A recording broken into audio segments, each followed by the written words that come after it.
All right, Shalom. Shalom. First and foremost, I want to give all praises, honor, and glory to Yahweh, Yahweh, Bahashem, Bahashem, Yahweh Shai, Yahushai, Bahashem, Bahashem, Hakodash, Hakodash. and double honors to the elder apostles of Great Millstone and citations to the elect.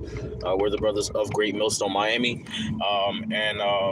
Hey, what we want to go into in this lesson is a topic entitled "Byword No More," and really the title that the reason why I got this title through the Spirit was because the other night at fellowship at class, we was brothers was freestyling over certain beats, and then brothers just said was freestyling whatever, singing whatever, and then the I guess the hook was like, I don't want to be a byword no more.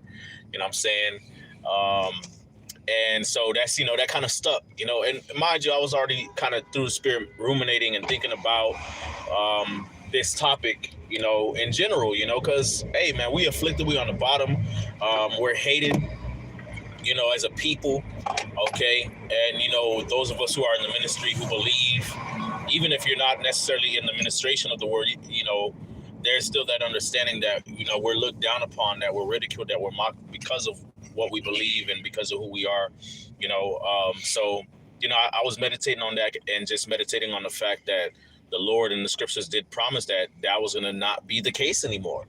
Okay, that He was going to exalt us, that He was going to give us esteem and fame in the sight of the nations, and how comforting that thought is, how marvelous that thought is, for the Lord to take, the people that have been hated, that have been downtrodden, that have been ridiculed and despised, and those be the ones that the Lord exalt in the end.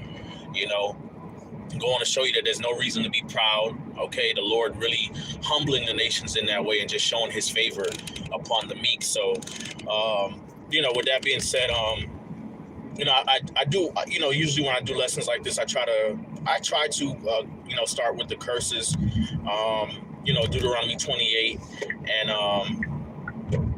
where it says, thou shalt be a byword. Deuteronomy 28 and 37, it says, and thou shalt become an astonishment and a proverb and a byword among all nations whither the Lord shall lead thee. Now, what does the word byword mean? Okay. All right. The word byword in the Hebrew is shana yana. I believe that's what that says, shana yana, and it means sharp word, sharp cutting word, to taunt, to guide. Basically, to be pointed at, to be made fun of, to be talked about in a sharp or unpleasant way. Okay, to be taunted, to be mocked. Okay, that's what that means. Okay, so we have become a byword. That's why we're called what?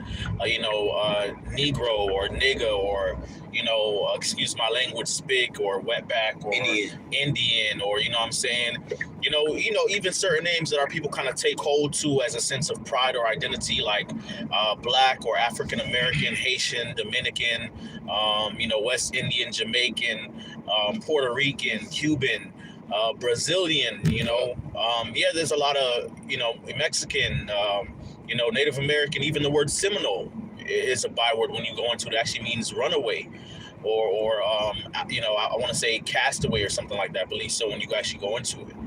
But even these names that there's a certain level of history that comes behind it, that our people kind of gravitate to. There's certain cultures, different revolutions that we've won, different things that we've been able to accomplish, so-called, with these bywords on us. And so there's kind of like a cleaving unto those names, a cleaving unto those things as our identity. But when you actually go down into it, those are not the names that the Lord gave us.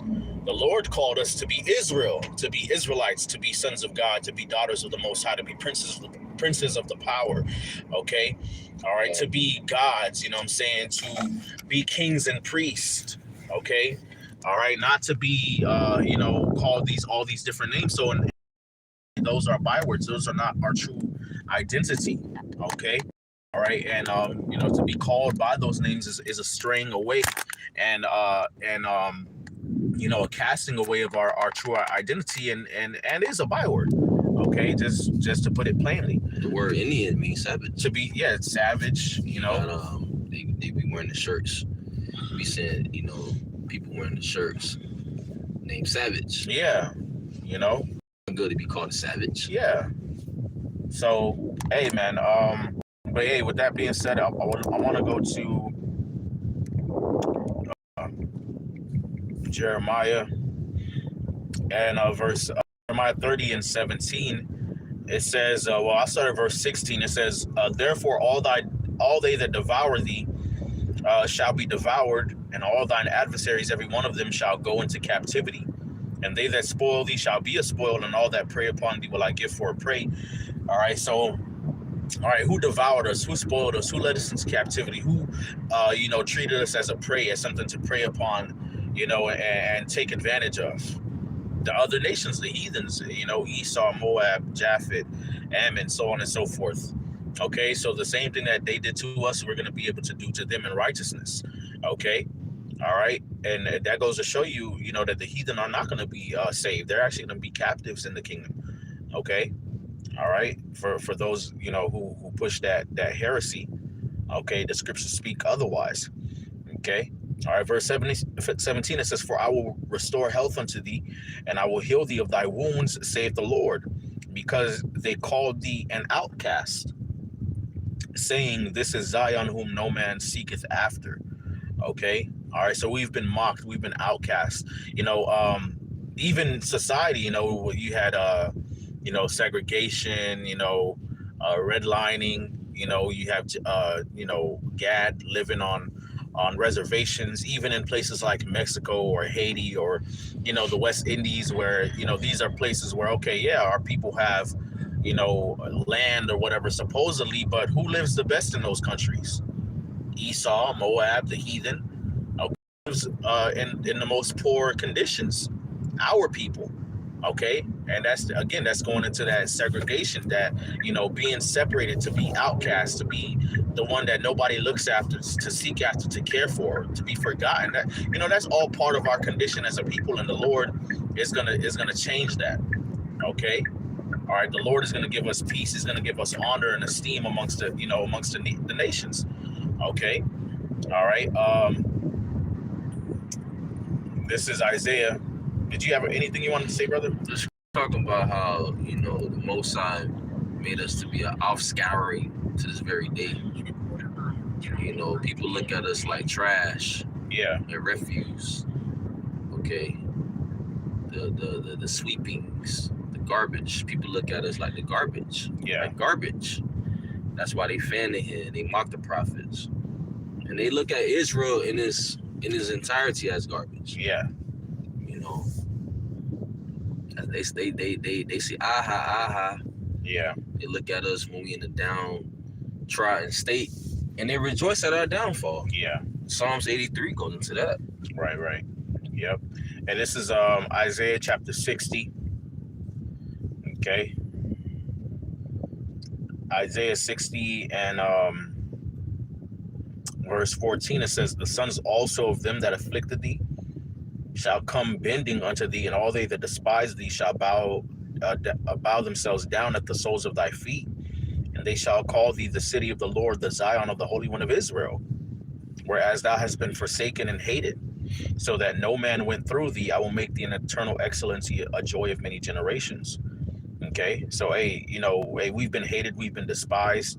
Okay, all right, we've been forsaken. All right, looked down upon, avoided, looked at trash as the refuge, like the brother said, man. But the Lord is going to make it to where all the nations acknowledge us as the people of God, according to our proper lot. That's how they're going to esteem us, man. Everybody gonna want to be around us then. Everybody gonna want to respect us then, man. Okay. Hey, this is Isaiah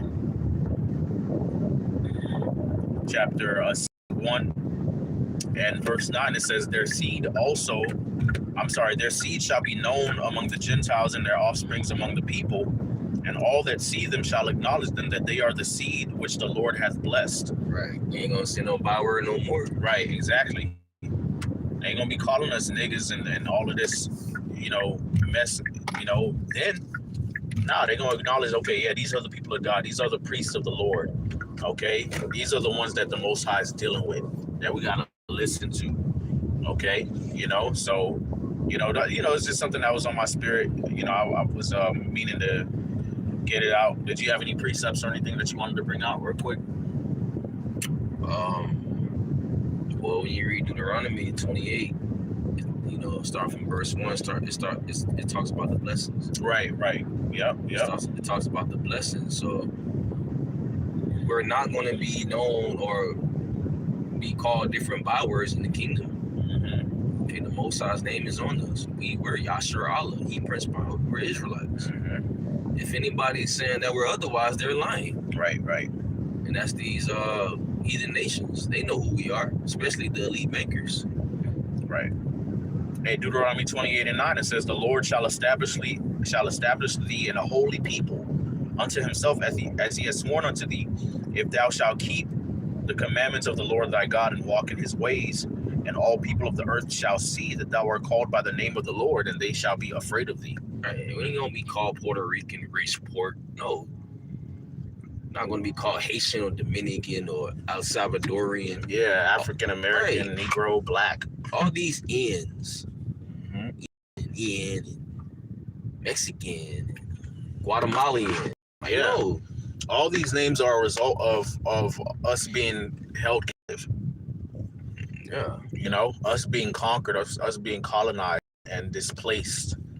Right. That's why we're being called that now. It's not because that's how we were always being called, or we, took these names into ourselves. No, man. Mm-hmm. Okay. All right. We at one point knew who we were as a people, and the Lord has brought a remnant back, but the majority of our people will rather cleave unto these false identities, man, that have been, again, given to them, and plastered upon them as a result of their captivity. Right. Okay. All right. Hey, and the Lord's going to reverse that. The Lord's is going to deliver a remnant of his people and establish a kingdom upon the earth through them and for them. Okay.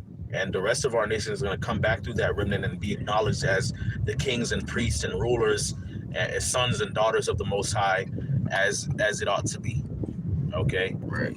No more being called African American. Yeah. That's off. Or being called wetback. Yeah. Spick. All these bywords.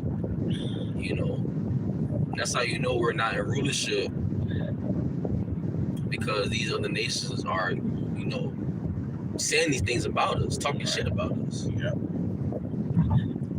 Yeah, this is Deuteronomy 28:11. It says, "And the Lord shall make thee plenteous in goods, in the fruit of thy body, and in the fruit of thy ground, and the fruit of thy cattle, in the land which the Lord sware unto thy fathers to give thee. The Lord shall open unto thee his good treasure, the heaven, to give rain unto thy land in his season, and to bless all the work of thine hand. And thou shalt lend unto many nations, and thou shalt not borrow." So we're going to be the ones with the money, the resources, the riches, and everything. Okay? All right? Everybody going to have to come to us and respect us, man. Okay? Instead of us having our hand out all the time and being all jacked up in a downtrodden state. It says, "And the Lord shall make thee the head and not the tail, and thou shalt be above only, and thou shalt not be beneath, if thou hearken unto the commandments of the Lord thy God, which I command thee this day to observe and to do them." You see? All right. So that's our fate. Okay. The Lord blessing us, putting us up on top, us being the esteemed ones, the honored ones. Okay.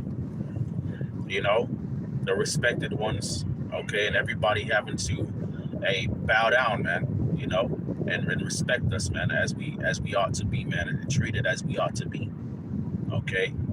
All right. So, with that, we want to give all praises, honor, and glory to Yahweh, Bahashem, Yahushai, Bahashem, Chakodash. Double honors to the other apostles of great millstone, salutations to the elect, Kwame Asherala, and about the